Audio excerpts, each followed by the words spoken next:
오늘은 잠언 25장 25절부터 시작되겠습니다. 25절 말씀을 보게 되면 먼 땅에서 오는 좋은 기별은 목마른 사람에게 냉수와 같으니라. 원문은 이렇습니다. 기진맥진한 자의 뇌폐시에게 차가운 물들같이 멀리 떨어져 있는 땅에서부터의 좋은 보고가 그러하니라. 자, 이 멀리 떨어져 있다. 이것은 우리가 생각할 때 어떤 그 느낌을 갖습니까? 가까운 데 있는 것은 우리가 늘 눈으로 보고 귀로 듣고 이제 함께 하고 있기 때문에 굉장히 친숙합니다. 근데 여기서 아주 멀리 떨어져 있다, 낯설다 이런 의미를 갖고 있죠. 그래서 이 멀리 떨어져 있는 땅에서부터의 좋은 보고, 이것은 뜻하지도 않은 기쁜 소식, 전혀 예상하지도 못했던 어떠한 그 축복, 그런 것을 뜻하는 겁니다. 그런 걸 우리가 이렇게 가지게 되면 어떤 느낌을 가지게 되느냐? 기진맥진한 자의 그 뇌폐시에게 차가운 물을 주어서 그가 마실 때 시원함을 갖듯이 뜻하지 않은 좋은 일이 생기면 사람이 이렇게 굉장히 기쁘다, 이런 겁니다. 자, 이 본문에서 하나님께서 우리에게 뭘 알려주려고 하시는 걸까요? 어제 읽었던 24절에 보면 다투는 여인이 나오고요.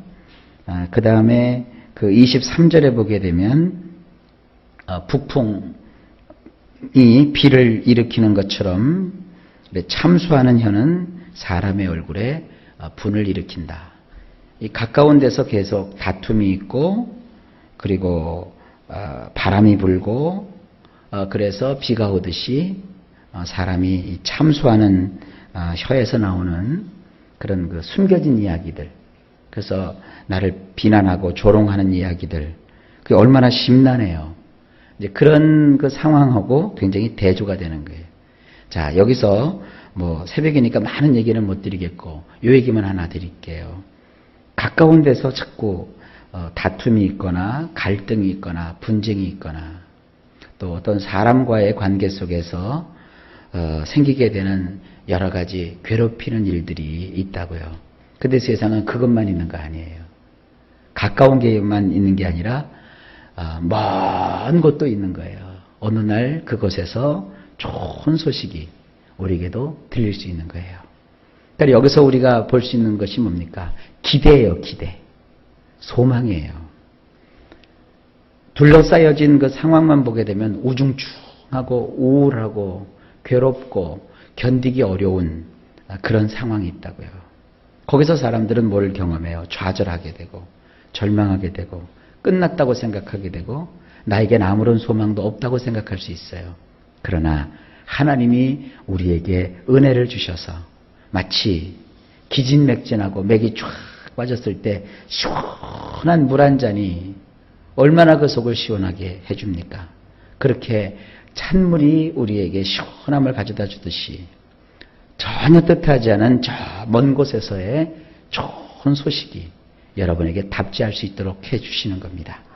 그러니까 현실만 보고 자꾸 좌절하고 절망하지 말고 먼 데서 오는 이 좋은 보고, 이런 것을 때로 하나님께서 우리에게 주십니다.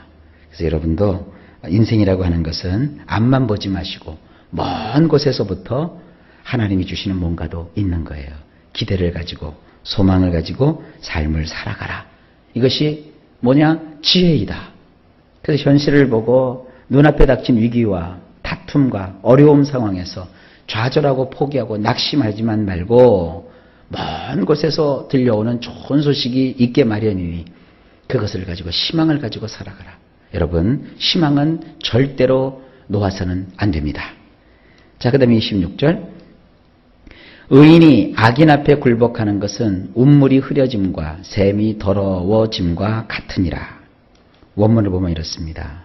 샘을 발로 밟아 더럽히는 것과 운물을 오염시키는 것 같은 것은 의인이 악을 행하는 자 앞에서 비틀거리는 것이니라. 자, 가만히 생각을 해보세요. 지금 어떤 교훈을 하나님이 주고 계시냐면 의롭게 생활하는 의인이 있다고요. 근데 그 의인이 악을 행하는 자 면전에서, 악을 행하는 자 얼굴 앞에서 인생을 비틀거린다고요. 이 비틀거린다는 말은요, 이렇게 비트적거린다 혹은 미끄러져서 넘어진다 이런 뜻이 있어요. 생각해 보세요. 의인이 넘어져야 돼요? 악인이 넘어져야 돼요? 그런데 악인이 버젓이 보는 앞에서 의롭게 사는 사람이 비틀거려서 넘어진단 말이에요. 이와 같은 일은 샘을 발로 밟아서 더럽히는 것이고 운물을 오염시키는 것과 같다 그랬어요. 이게 도대체 뭘 얘기하는 겁니까? 의인이 악인보다 잘 돼야 된다 그런 얘기가 아니에요. 또 의인은 악인에게서 벗어날 수 없다. 그래서 의인은 악인 앞에서 패하여 넘어진다. 그런 뜻이 아니에요. 여기서 이 주는 말투는 뭐냐면 이런 일이 가당키나 하냐 이거예요. 샘이 뭐예요? 그 샘에서는 늘 맑고 신선한 물이 솟아오르잖아요. 운물이 뭐예요? 그 운물을 길어다가 우리식으로 말하면 밥도 해먹고 또 생활용수로도 쓰는 것이 아닙니까? 그런데 어떤 놈이 와가지고 그 샘을 발로 밟아갖고 다 막아버렸어요. 그리고 그 샘을 지저분하게 만들었어요. 그리고 운물, 사람들이 먹는 그 식수가 있는 운물 앞에서 빨래를 하고 막 거기를 지저분하게 하고 밥할 때기를 그냥 막 거기다 설거지 한다고 부산을 떠나갖고 다 지저분하게 해놨어요. 그러면 저 사람 참 대단한 일이다. 저 사람은 참 훌륭한 일을 한다. 그렇게 생각해요? 이런 천하의 못된 놈 그러잖아요. 그러니까 이런 일은 가당키나 하냐 이거예요. 모든 사람이 그 갈증을 죽일 수 있는 샘을 발로 밟아서 더럽히는 행위. 여러 식구들이 함께 마시고 먹고 쓰게 될 그 운물을 오염시키는 행위. 그것은 천하의 몹쓸 짓인데 그와 같은 일만 못된 것이 아니라 의인 앞에서 악인이 행세를 하고 큰 소리를 치고 뻔뻔하게 굴며 의인이 그 악인 앞에서 비굴할 정도로 비틀거리고 미끄러지는 것, 이것은 가당치가 않다. 내가 왕이면 내가 다스리는 나라에 이런 일이 있도록 해서는 안 된다는 뜻이에요. 아시겠죠? 그러니까 우리의 삶 속에서 이런 일들이 벌어지지 않도록 우리가 해야 돼요. 이런 것을 지혜로운 아버지가 이제 나라를 다스리고 이끌어가야 될 왕이 될 자식에게 지금 전하고 있는 거예요. 절대 여러분의 인생 속에서도 샘이 더럽히거나 운물이 오염되거나 또 의롭게 살아감으로써 악한 자 앞에서 비틀거리는 일이 없게 되시기를 주님의 이름으로 축복합니다. 27절입니다. 꿀을 많이 먹는 것이 좋지 못하고 자기의 영예를 구하는 것이 헛되니라.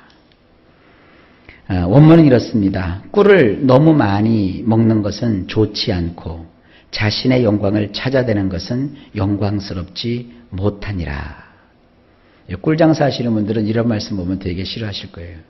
꿀장사 하시는 분들은 사람들이 꿀을 많이 먹었으면 하는 마음을 가지고 있을 거예요. 이것은 꿀이 나쁘니까 꿀을 먹지 말라 그런 얘기가 아닙니다. 먹되 너무 많이 먹는 거 좋지 않다는 거죠. 무슨 건강상의 이유이기보다는 욕심을 가리키는 거예요. 꿀이 달짝지근하니까 입에 잘 넘어가잖아요. 달잖아요. 맛있잖아요. 맛있다고 계속 꿀만 밝히고 꿀만 먹는 것은 이것은 삶의 태도가 좋지 않다는 거죠. 이걸 이제 우리식으로 하면 이겁니다. 달면 삼키고 쓰면 뱉는 거. 그런 식으로 살지 말라 이거예요. 그리고 자신의 영광을 찾아대는 것은 영광스럽지 못하다 그랬어요. 해될 일은 전혀 안 하려고 하고 손해날 일은 안 하려고 하고 힘든 일은 안 하려고 하고 항상 영광의 자리에만 앉아 있으려고 하는 이것을 우리는 뭐라고 그래요? 얌체라고 하는 거예요. 얌체. 자기 입에 맞는 것만 밝히고 그리고 얌체짓하는 거, 이런 것은 영광스럽지 못하대요. 이것은 사람에게 영예를 주지 못하는 거예요. 그래서 때로 우리는 꿀을 먹고 싶어도 좀 참아야죠. 나만 감추어 놓고 먹으려고 해도 우리는 참아야죠. 그리고 절제해야죠. 그리고 다른 사람도 입이니까 다른 사람도 먹을 수 있도록 해줘야죠. 그리고 언제나 자기만 좋은 자리에 있을 수 있습니까?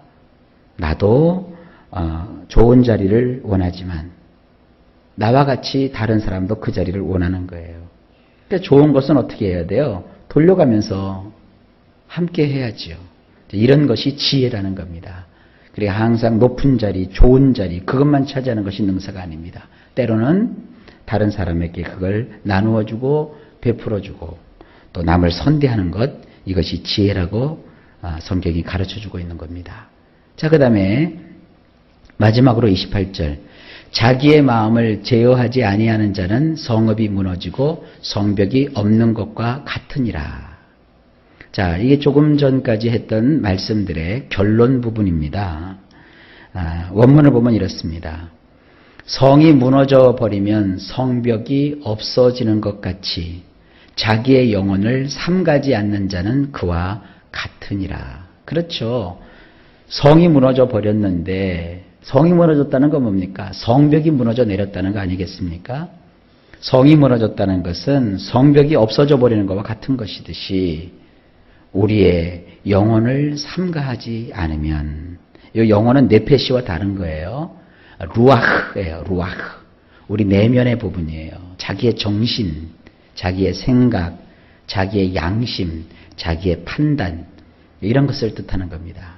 그런 영혼을 삼가하지 않는 사람, 절제하고 조심하고 이렇게 하지 않는 자는 마치 성벽이 다 무너져 내린 성과 같다는 거예요.